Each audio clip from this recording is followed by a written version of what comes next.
Recientemente, una jovencita fue asesinada, lo que se conoce como un femicidio, un crimen contra una mujer muy joven, una niña que estaba terminando su adolescencia.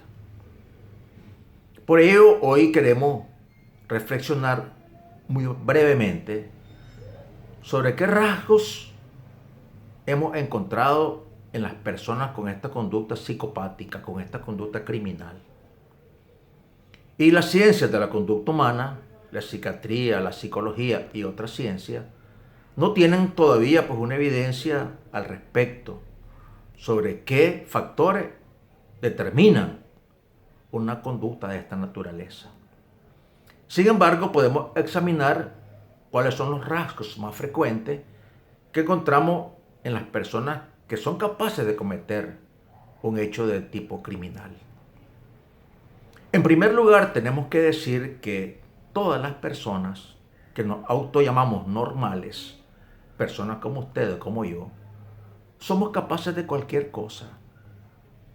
Solo tiene que darse el estímulo necesario en un contexto determinado. Porque usted y yo tenemos un sistema límbico y un sistema neuroendocrino. Tenemos un diseño que nos permite reaccionar de muchas formas. Y ante una circunstancia X, si se produce en mi sistema nervioso una estimulación importante del sistema límbico y se liberan en el torrente sanguíneo ciertas sustancias estimulantes de X conducta, pues somos capaces de cualquier cosa, incluyendo un delito de tipo criminal.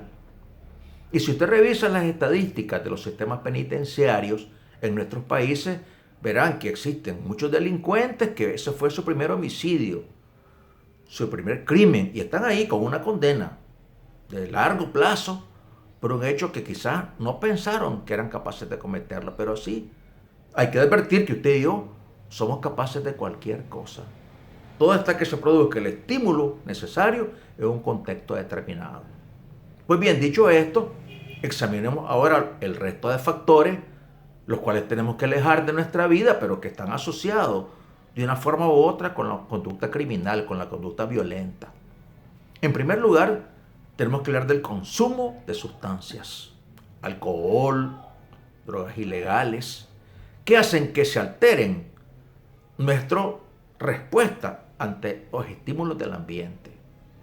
Una persona alcoholizada, una persona que ha consumido cocaína, crack o marihuana de cualquier calidad, pues no responde de igual manera ante los estímulos del ambiente.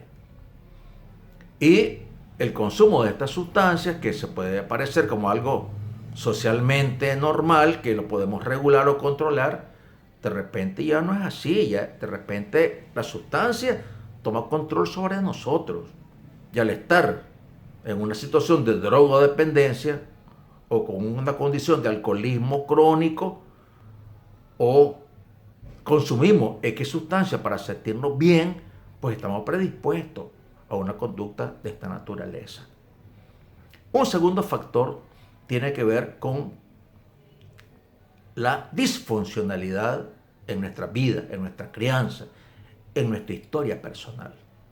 E infelizmente vivimos una sociedad en la cual pues la disfuncionalidad es prevalente, es mayoritaria. Casi todos tenemos heridas no resueltas. Casi todos hemos sido dañados de una manera u otra.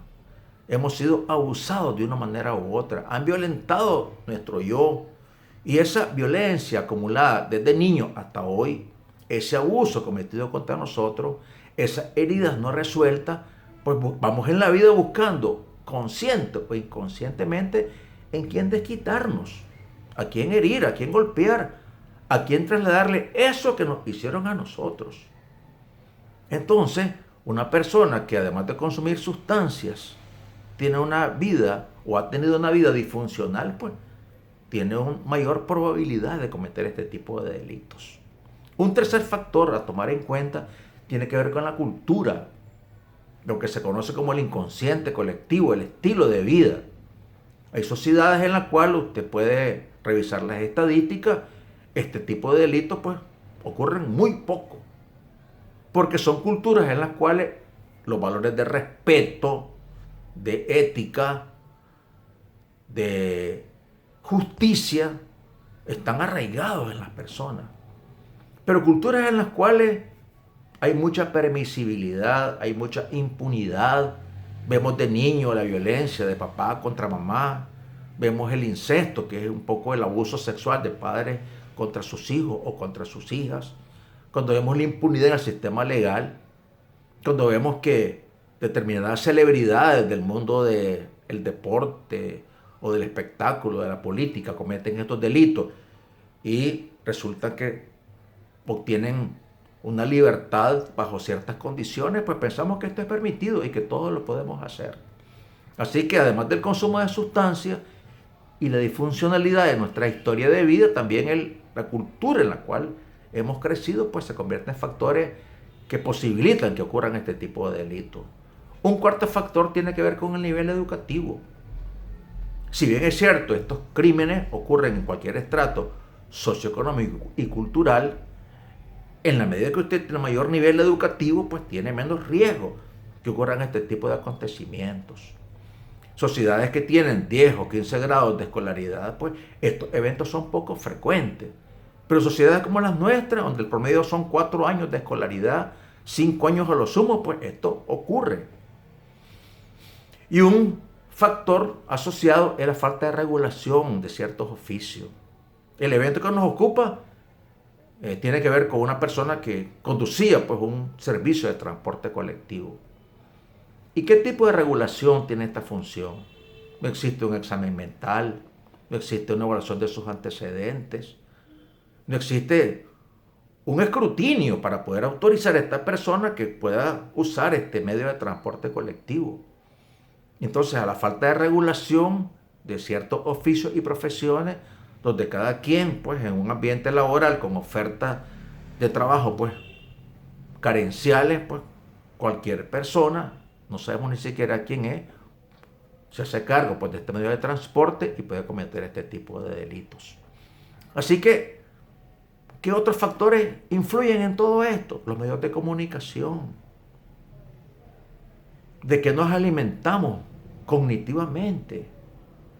Si usted ingresa a una red social, si usted accesa a la internet, ¿qué es lo que más se consume? ¿Qué es lo que más se frecuenta? Hoy en día, con estadísticas de este siglo, de este año que está comenzando, pues el consumo de violencia sexual es muy alto. El consumo de pornografía es muy alto. El consumo de porno duro asociado a situaciones de violación y de abuso sexual es muy alto. Y esto se inicia en la edad escolar. Niños y niñas expuestas a este tipo de consumo, sin filtros, sin regulaciones de sus padres o de la sociedad o del aparato estatal. Es algo casi muy difícil de controlar y de regular.